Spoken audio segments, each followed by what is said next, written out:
So you just got paid and now it's time to go blow all your money. No, that's not what you want to do. In today's video, we're going to be going over 5 different tips on what you should be doing with your money as soon as you get your paycheck. And if you guys are new to this channel, my name is DJ, and over here we talk about finance, real estate, and just overall putting yourself in a better place in life, mentally, physically, financially, all those different things. At the end of the day, I just want to help everybody become a better person, and hopefully you can help me along the way as well. So if you haven't already, consider hitting that subscribe button. Don't forget to hit the like button, and let's go ahead and get into it. So the first thing that you want to always consider, we know that we have a bunch of bills every single month as we get paychecks. Some people get paid every week, some people get paid every 2 weeks, some people get paid every month, but at the end of the day, you always want to find a way to pay yourself first. So what do I mean by paying yourself first? There are a lot of different ways to consider this and look at this. I know there are a bunch of different dynamics and aspects to every single person's life and how these things are going to relate to each person a little bit differently, but hopefully we're all able to understand this common goals and common mindset on putting ourselves in a better place. So what I would recommend for the masses would be simply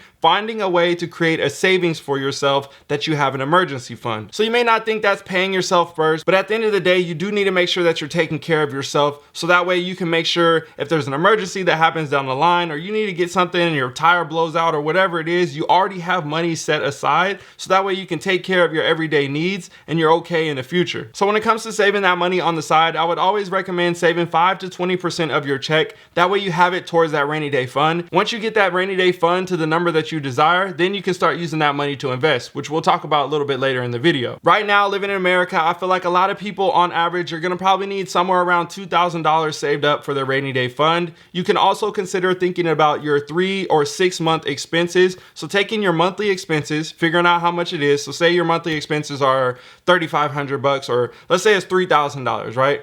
So you have 3 months worth of expenses. Say something goes bad, you lose your job or whatever happens, you get injured, whatever it may be, right? If anything happens, 3 months is already guaranteed, paid off, taken care of. You already have $9,000 saved up. If you want to save up for 6 months worth of expenses, well, just double that. Now you got $18,000 saved up on the side and you're already prepared for 6 months worth of expenses just in case something goes bad. I wouldn't recommend saving more than 6 months worth of rainy day fund simply because you could take that money and invest it during that same amount of time, and you could probably get a higher return on your money than it's sitting in a bank with a low interest rate. Now that's another thing. I am honestly not a huge fan of saving money when it comes to that. I always love to invest it, but at the same time, you always need liquid cash because if something happens, you got to be able to get the cash right now. Not worry about putting it into the stock market, selling it. Maybe the stock goes down in value. You put $1,000 in and now it's $750 and you need $1,000 and you got to wait for it to recover. And now you're gambling with the money. So I think having cash is always convenient when it comes to something like that. Not having a lot of cash, but still always having some type of liquid cash available is going to be very, very key to just setting yourself up and knowing that you have a safety blanket to take care of yourself in the future. The next thing that you're going to want to do is make a list of your bills and understand where you lie when it comes to cable bill, phone bill, garbage bill, water bill, recycling, you name it, whatever it may be, mortgage, you name it. All those things need to be factored in, and understanding how much are you going to be making each month and what do you predict to make this time and that time, and how much can I pay and allocate towards those bills, because those are my necessities in life to keep the lights on, to keep the water running, to stay with the roof over my head. So those type of things, even if it's an apartment with rent or whatever it may be, always kind of just understand where you lie and put money aside immediately. That way you're not scraping 2 days before the due date trying to figure out, okay, where am I gonna get another $150 because I accidentally spent it when I went out to the club with my homies and we were spending it at the bar and stuff. Always allocate that money to your bills and understand how much you're gonna make every 2 weeks or whatever it may be. That way you can cover your bills and don't have to worry about that. Put it on auto payment and let the thing flow. And that brings up my next quick note. Make sure when you get your paycheck, always get it in a direct deposit. You don't want to have to take that check and go somewhere else to pay for it to be cashed, or just the amount of time that it takes for you to get the check, go to the bank, get it cash, get it deposit, whatever it may be. Once you do that, just think about it. That's a 30, 45, sometimes even an hour and a half just time wasted out of your day when you could easily have a direct deposit sent to your bank account. So me personally, I think about my time. How can I get as much time as possible, be efficient as possible, and not waste my time on little things like cashing a check or something like that when I know I could be spending my 30 or 45 minutes or an hour, hour and a half on something more important. So if you don't have have a checking account, get a checking account, get that set up, get your direct deposit set up. And I'm telling you right now, it's going to be a lot smoother. It's going to be a lot easier for you because you're going to already have the money there available, and you're not going to have to worry about spending that extra little bit of time. Because at the end of the day, your time is your most valuable thing out of all the things that we talk about in today's video, which again, we'll talk a little bit more about later in the video. Now, the next thing could apply to some people, may or may not, but we do have to talk about it, and that's going to be paying off your debt. You don't want to take your entire check and pay off your debt. Obviously, that would be great, but you might not have any money after, and then you're going to have to figure out how to pay bills, do all those other things, right? So you still want to be able to figure that out and come up with a plan. So maybe say, hey, I'm going to take 10% or 15%, 5%, whatever it may be, but you want to pay off your debt as soon as possible. And there's two different ways to look at paying off your debt when it comes to credit cards and different things like that. Typically, when it comes to credit cards, people have the avalanche mindset. They say, hey, I'm going to take the card with the highest interest rate and I'm going to pay that one down first. By doing that, you're saving more money because that has the highest interest rate. So say, for example, you have two cards with $1,000 on them. One's at 22% and one's at 13%. You're going to want to pay the one down that has 22% because that's actually taking more money out of your pocket each and every month. And once you get that card to zero, then you start paying off the next one, paying off the next one, paying off the next one, and slowly get them all to zero. And now you're able to start using more money to invest into the future. The other credit card payment method a lot of people like to consider is the snowball method. They take the credit cards with the smallest balance on them and they pay those off first. That way they can have that small psychological mindset of saying, hey, I did something, I completed it, I'm working my way to the next one. We're going to slowly knock this away and we're going to chip at it, and eventually it's going to snowball into me paying all of them off. So for example, say you have 3 credit cards and you owe $200 on one, $700 on another, and $4,000 on the other. Okay, we're going to take the one with $200 and we're going to chip away at it. We're going to get it done. We're going to get it down to zero. Then we're going to go to the next one, chip it away, chip it away, chip it away, get it down to zero. And then we're going to attack that $4,000 one and knock that one all the way down and get it down to zero. Some people have a hard time starting with that $4,000 one because they're like, damn, that's a lot of money. How am I going to pay it all off? Now they don't have the confidence to pay it all down, so they start with the small ones and work their way up. I'm not one here to tell you which one is right or wrong or which one is best or worse for you. It's going to be, again, circumstantial to every single person, how they live and what they decide to do. I'm just showing you guys the options and let you guys know that you can do it. You just got to figure out what's best for you. But either way, at the end of the day, you want to get your debts down. Next up on the list, we want to take anywhere from 10 to 20% of our check and invest that into either ourselves, the stock market, real estate, knowledge, you name it. You want to invest that money into something that's going to take you and your money to a whole nother level, so then that way you can start making money passively in the future. So it's definitely going to seem like a tough process knowing that, hey, I'm putting in this 10 or 15 or 20% of my paycheck every single month and it's going into something and hopefully it becomes something bigger later down the line. I'm telling you right now, investing is a long-term game. You're not going to make money in your first month or your second month. You might make a little bit, few bucks, but I'm telling you right now, it's gonna take years to do it, but you have to consistently do it month over month, year over year. And I'm telling you right now, it's gonna pay off. And 3 to 4 years down the line, just off of seeing consistency, I have seen a lot of benefits from doing something like this. So from my personal experience, I'm a believer in it, and I'm telling you, you can do it too. Another thing that you can also do, like we talked about before when it comes to direct deposits, you can also set up something with your job so they can automatically take that percentage of your check out of your check and automatically invest it for you. That way you never even see it. It's out of sight, out of mind, and you know you got something working for you in the background, and that money is slowly just piling up, and you're not even paying attention to it. It's not like you got to say, hey, okay, I got to take this $200, I need to go invest it. They're just gonna say, hey, you made $1,000. Okay, you said you want us to do $200 on investments. All right, great. So you take that, you put it into investments,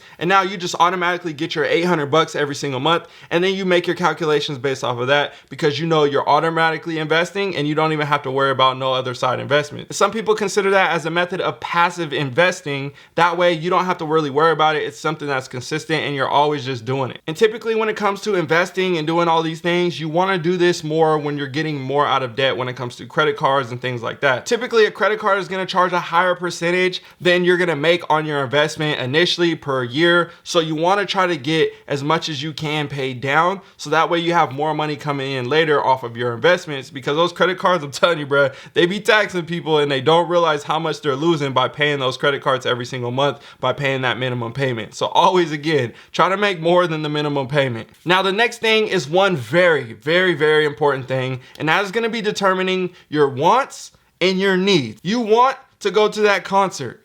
You need to pay your light bill, okay? You want to have a new car, but you need to get to work. That doesn't mean you have to have the new car or you have to have the new iPhone. If your phone still works, it's fine. It's good. Everything's straight. I had an iPhone 8 for a long time. I literally just got the 13. So when did the iPhone 8 come out? I don't even remember how long ago that was, but it worked. It was fine. I didn't need to keep upgrading and spending money on getting the newest and latest and greatest phone. I used to do that all the time, and I realized I didn't need to do it. I was wasting money on getting this new phone. They're damn near the same. But when it comes to the iPhone 8 and the iPhone 13, definitely a huge difference. I can see that when it comes to camera quality and all those other things. But at the end of the day, I was still able to read emails, make my IG posts, do my YouTube videos, go through text and make FaceTime calls and do everything that I needed to do on my everyday functions. So I didn't need that new phone. I just wanted the new phone. And now I actually needed it because my other screen was cracked and my camera got broken and everything like that. But that's a whole nother topic. And another thing I see a lot of people talking about is how you can save money on coffee. Well, I don't drink coffee, I don't drink alcohol, I don't smoke, I don't do none of those things. So for me, it's like I just buy sneakers, which I invest into that, and I obviously know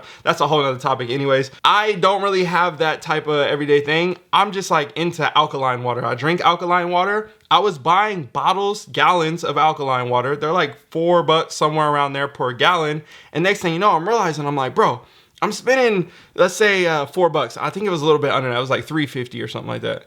But let's say I'm spending $4 on a gallon of alkaline water, and I'm drinking damn near a gallon, or sometimes over a gallon, sometimes under, but on average a gallon a day. And I'm buying big gallons, and I got all this recycling to do and all this stuff, and I'm buying 30 gallons of alkaline waters a month. Well, that was costing me $120 a month to make sure that I was drinking good water. And then one day I was at Costco and I was like trying to figure out how can I do this. I wanted to get a water dispenser because I knew the water services actually saved me more money by doing it that way. And I went to them and they actually have an alkaline service. So with that, I got the alkaline water dispenser, and now I'm spending $6 for 5 gallons of water. So now that I have the water service, I'm only spending $36 a month on water. So now I'm saving $84 a month. And if you multiply that by 12 months, now we're looking at saving over $1,000 just off of the water that I'm drinking. And I'm drinking good water, still making sure that I'm taking care of my body and my health, but I'm still able to save that $1,000 and now use that money to invest it into something else. So you always got to understand your wants and needs and how you can become more efficient with your needs. That way you can take care of yourself still. You're not lacking in that department, but at the same time, you can be more efficient with your money and take that to a whole nother level by investing it or being able to have more money to spend on yourself or buying back time. And that's what brings me into one of the most important parts of this video is why are we even doing all this? To buy back our time, to be able to work hard for a little bit part of our life, let that money work for ourselves, to then create time for us to be able to do whatever we want, to be able to be free, go take trips and not have to worry about waking up too early or whatever it may be, whatever our goals are, whatever we want, right? So, for example, the things that you can buy back once you start making more money and you allocate that to it. Somebody cleaning your house, doing your laundry, doing your dishes, making your food for you, buying your groceries for you. All these different things can be bought through different services. And then you say, hey, I have to spend money on that. But then you have to realize, okay, how much time is it going to take me to physically do those things? Go to the grocery store, put all my groceries in the fridge, cook the food, do all that stuff. Next thing you know, that's 3 or 4 hours cleaning up, doing the dishes, everything done.